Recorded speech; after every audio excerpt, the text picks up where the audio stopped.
Hello. How are you guys? This is Christina with leadsandleverage.com, and I'm coming at you today with the Ribbit Show. We're going to talk about lookalike audiences and like if you even need to know about them and what are they and what. So we're going to talk about that. If you're watching this in replay, welcome. Let me know you're here. I get a lot of you guys watching in replay. I love it when you comment. Let me know that you're here and where you're watching from. I always say calling in from, but you're not actually calling into the show. But thank you for joining me. Thanks for commenting and letting me know that you're here. It helps me get to know you and a little bit about your markets and kind of know what you're struggling with. And so we're going to be talking about, what are lookalike audiences and should you use them? Should you even worry about them? Are they something that you need to know about? All that kind of stuff. So we're going to dive into a lot of that today. So welcome, and thank you for joining me. I'm pulling out my notes here. I've got to pull them out before. And really what got that question going for me was somebody was asking, well, how do I create a lookalike audience? And it was a real estate agent. And I started asking, how they were going to use them, things like that. So we were diving in a little bit. So if you're watching this in replay, definitely please comment. Let me know that you're here.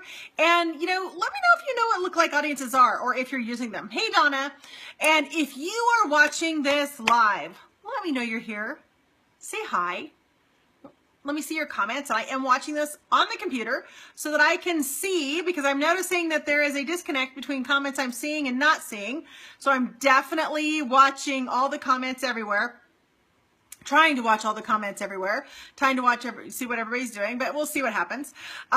So today is look-alike audiences on the Ribbit Show. And so I'm going to wait just a little bit for some more people to come in because we're going to talk about a little bit. This is a pretty, sounds like a complicated one, but guess what, you guys? It's pretty easy. It's pretty easy. I'm going to give you permission to do something that's really, really fun to do. So I'm going to give you permission on this one to do something. So, question of the day. Let's see. Let me see. I've asked color. I've asked vehicle. You know what? What is your favorite vacation spot that you've actually been on vacation to? Where is the place that you loved the best? What's your favorite vacation spot that you've been? And for me, so far, it was Italy. I loved, but I say that, but then every time we go to think about vacations, you know what we end up doing? We end up going to Disneyland again. Because we're like Disney freaks. So I don't know what that is, but I loved Italy. I loved Italy. Had so much fun. So anyway, that was Italy for me. So what's your favorite vacation spot, place that you've been, not that you want to go, but that you've been? Favorite place that you've been. We're going to talk about lookalike audiences today, guys. So it sounds like kind of like oh my gosh, that's a techie topic. Yeah, I'm going to give you this awesome permission, you guys, today. You're going to love it. You're going to love it. I promise. I promise. Las Vegas. You had fun in Las Vegas, Donna? I am busy planning. I've got a couple of conferences that I'm going to. September and October, middle of September to the middle of October, really busy because I have two big conferences that I need to go to. And so we're going to be down in California, excuse me, for these conferences. And we're going to be there. There's like a week in between the two conferences, and we decide we're going to vacation during that week. But I think we're actually going to drive down because, it's only a 2-day drive. And we're going to drive down there. And on our way back, we're going to go through Vegas and we're going to stay there because guess what? There are outlet malls. There's a lot of shopping in Vegas and we want to do some shopping. So we're going to be going to Vegas. Yeah, just for like 2 nights. But we're not going to go gambling. We're not going to go to the strip. We're going to go shopping. So I'm letting you guys know if you are I'm typing this down. If you're having watching issues, hit refresh hit refresh. Sorry. I saw Tammy comment that it's gone. See, Donna, there we go. Now I see your comments. I just hit so definitely hit refresh on that. So let's talk about look-alike audiences, okay?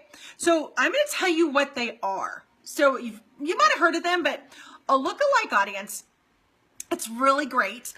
Inside Facebook, inside your audiences, under your ads section, under Power Editor and your audiences, you can go in there and you can upload, say, your email list, or connect the website visitors that have been going to your website. You have to have it pixeled and everything, but you can go to Facebook and you can say, hey, I would really like you to create me an audience that looks like this audience, that looks like this other audience. So if you have an email list and you say, hey, Facebook, I want you to find me people who are similar or as these people. So this is really great if you've got a business that is not location specific and is not very, very, very finely detail targeted specific. So for example, this really works really great for software companies like landing page companies, because the people who use their landing pages are all kinds of industries. It's all over, people all over the world.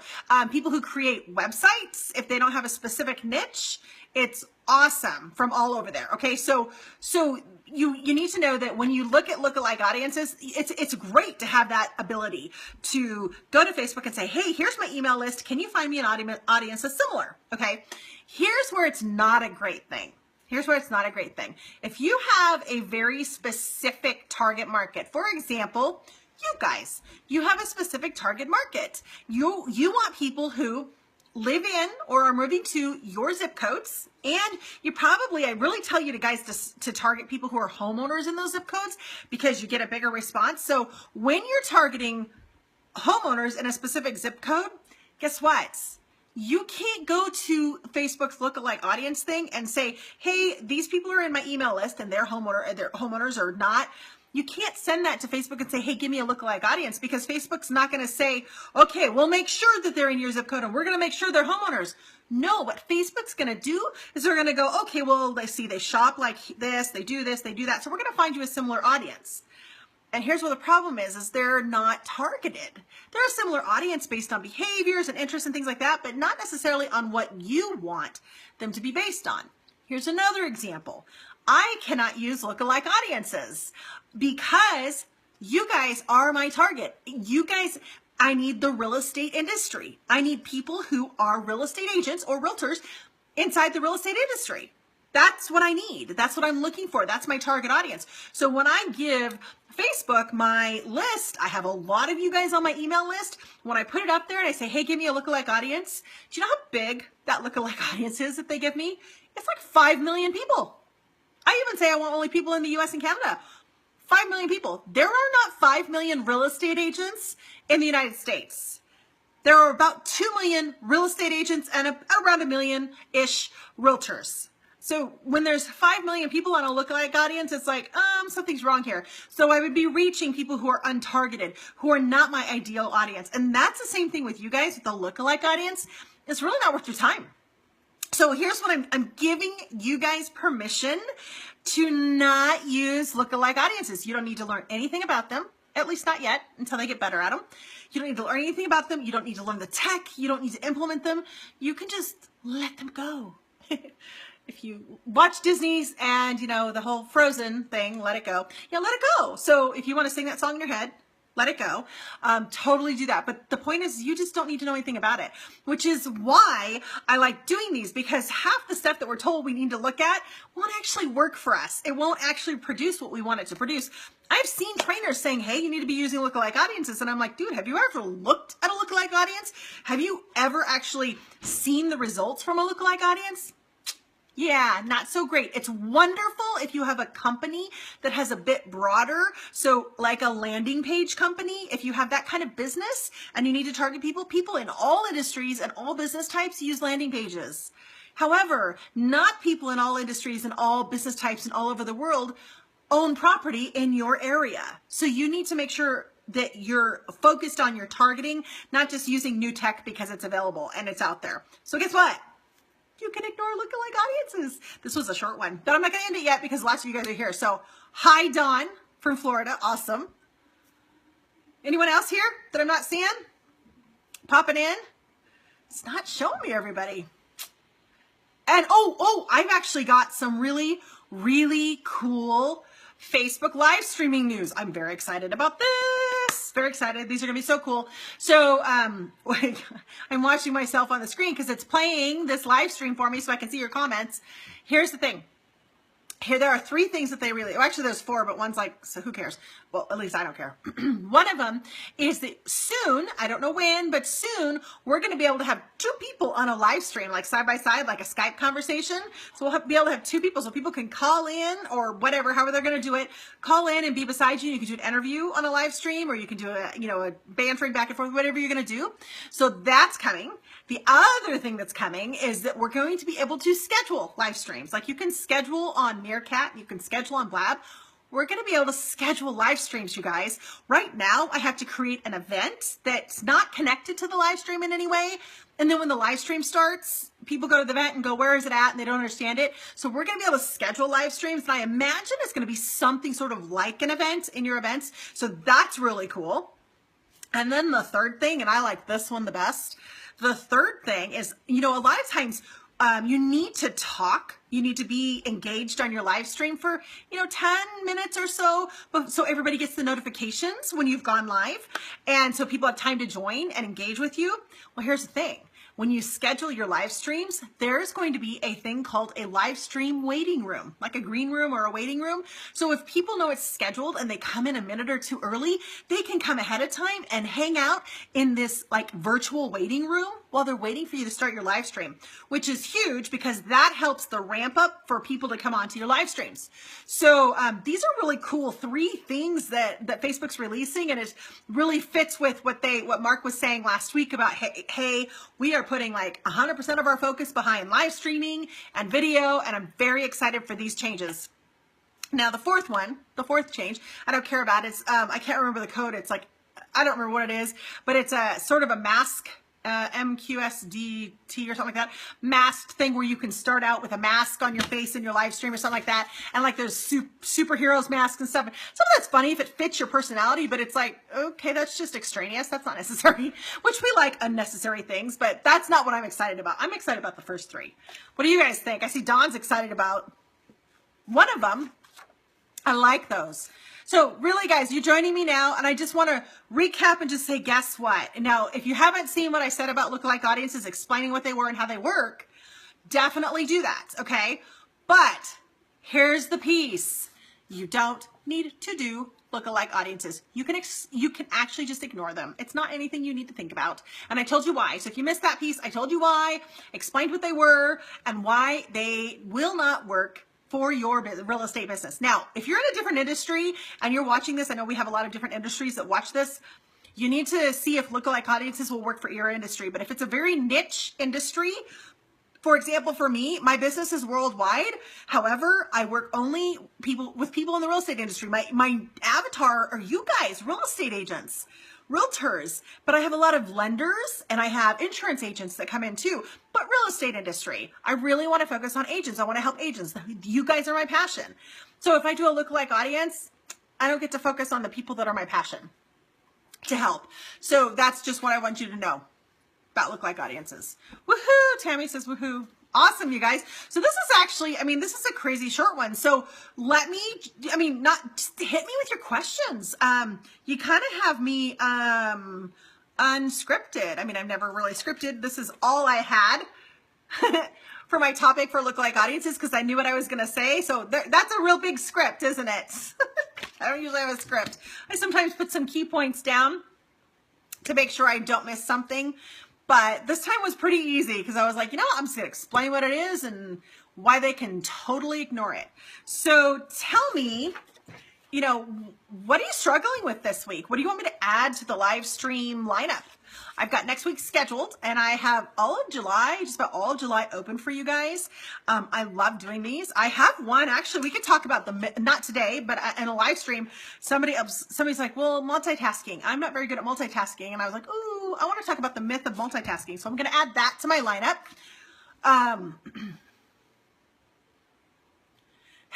Dawn says, yeah, I saw it on the computer. Dawn says, I find that looking at myself when live streaming is a distraction. It is, Dawn. And so you also don't want to look at yourself because I'm going to show you something, okay? Right now, I'm looking at the camera, the actual camera lens. So I'm looking right at you. But here's what looking at yourself does, okay? Now I'm looking at myself, and it kind of looks like I'm not looking at you, but I'm looking at myself talking. So you need to look right at the camera. And I do that. And then I'll look down for questions, but look at the camera, which helps you kind of ignore yourself here. So what's distracting is I've got my phone here. You know, I'm recording. I'm not recording. Well, yeah, I am. I'm talking to you on live stream, but then right over here, I've got the computer live stream playing. So it's a couple seconds behind the live. I have the volume off, but I need to have that on because I need to be able to see comments, because without fail, some comments don't pop up on my phone and some comments don't pop up on the computer. So I need to have both going. And if I'm out and about, it is what it is. I get the phone, and that is it. So anyway, any other questions, you guys? Any other thoughts? This was a very short one. I usually do longer. I don't have a soapbox rant. I don't have a lot of like personal experience on this one, just my basic personal experience that it's just unnecessary because you have a target. You want to target homeowners in your zip code. In your zip codes that you're working in, not homeowners anywhere in the world, which is what a live stream audience will do. Not even just homeowners, they'll bring in people because they shop at, you know, Kmart or Target or Nordstrom's or whatever. They'll bring in buying habits. They'll bring in that they're looking for boats if people are looking for whatever. And you very definitely, all those things are fine, but without being in your zip code and without owning property in your zip code, owning a home in your zip code, you're not targeting sellers. It's a random target. So you don't want to use lookalike audiences as a real estate agent. Anything else, you guys? I'll be quiet for a minute and I'll listen. Any comments, thoughts, topics, input? For a few of you on here. Not sure what you're doing if you're not talking to me. And I'm not talking. There are a few people watching. Don wants to know, what about targeting people in other states? Okay, so if your niche, your number one income producing niche, is working with out-of-state buyers or sellers, you're gonna need to find out the top 2 counties that relocate into that migrate into your county. And then you need to narrow it down to the top zip code or 2 that migrates into your zip code that you're using. And you can do that through the Census Bureau, but to absolutely do that. And then you probably would want to target homeowners in those counties and areas, or those zip codes, that would end up selling and then buying into your county. That's the easiest way to do out of state. Into the most accurate, the one that's going to actually get you some results, because you can run general ads to people, but target people who are more likely to be in there. Thanks for the question, Dawn. That's good. 40% of our area is non-owner occupied. Now those could be vacation homes, second home, or rental properties, but non-owner occupied, not necessarily out of state. So get a good idea. You could even just do if you could get a list from your title company of the top states and cities that out-of-state owners tend to live in, then you can target those. You can do that. There's a couple ways. There's a lot of different ways you can test and target. You can't target that list. What I mean is, if you get a list of out-of-state owners that own homes worth 400 to 600,000, and they're out of state, and 30% of them live in a certain town and state, then guess what? Start targeting that certain town and state to own property in where you are. So they're probably out-of-state owners, investor owners, things like that. Hopefully that helps you. Any other questions? Thoughts? This is going to be a short one today. What wasn't my intention, but I knew the topic was going to be an easy one. So easy and short, and you don't even need to think about that topic. So if you're just coming now in on live, definitely go back and watch the first 5 to 7 minutes of this. I get right into lookalike audiences, give you the details, and we go into the new subjects, the new topics. I talk about the different live streaming things that are coming out. Very excited about. It'll be great. I love being able to schedule the live streams. Can't do it yet, but I love being able to schedule the live streams. That's coming out. I love not having to create a separate event for them. That'll be nice. Be less confusing for everybody. Any other questions? Thank you, Dawn. Any other questions, you guys? Thoughts? Anything like that? Don wants to know how soon does the recorded version show? You know, as soon as I hit finish, it's within like 30 seconds. Super fast. So as soon as we're done, wrap this up, it's super fast. And then Tammy says, that was brilliant what you just said about targeting the out-of-state area. It clicked, or I was a little slow. It clicked. Awesome. I'm glad I could help. Yes, definitely focus on your area first, unless you actually have an expertise in working with out-of-state owners. And not that you can't do that, but focus on where your niche is first. Ours happened to be out-of-state owners. We had a property management company too, so we were very focused on targeting similar types of people within our businesses. So that was and we did, you know, for the years of the big, huge, like investment years, when people from 2002 to 2006, when people like buying, well, it was actually 8, but people were buying like crazy, we would go and do, and like in investor groups and things like that, all through California. So we knew the counties that were moving in, that migrating in. We did in California, we did in Seattle. So the biggest areas that moved in, we went all over the place, constantly doing that kind of stuff. But we knew our markets, and we knew where these people were buying from, where they lived and where they were buying and investing from. So that was our niche. We knew out-of-state owners. We had everything set up. Most of the people never even saw the property they were buying. We had stuff set up. So it's totally different than if you're working from a resort capacity, like second home and vacation homeowner capacity. They're going to come visit, and they're going to come visit the area. So definitely make sure you have the process in your mind set up. Oh yeah, true. You're right. You're absolutely right. So if they're out-of-state owners, target them for sell as a seller. Absolutely. Yep. Yeah, but that you're going to want to get the list from your title company, and you're going to want to start targeting via, or whoever you can get, a list, you're probably going to want to start targeting via snail mail. And then getting them on Facebook's going to be a little bit different, but you could start with that. It's a little bit harder to target them on Facebook because you want them to own property in your zip code, but they may not live in your zip code. Just so you're aware. Well, you know they're not going to live in your zip code, duh. Let me state the obvious. All right, guys, any other questions? So I'm actually going to close this one off a little bit earlier just because we're done. It's a fast one. So I really appreciate you coming. And so if you're watching this live, thank you so much. I appreciate your time. Keep asking me questions and let me know other topics you want to talk about and go deep on, and we're going to do it.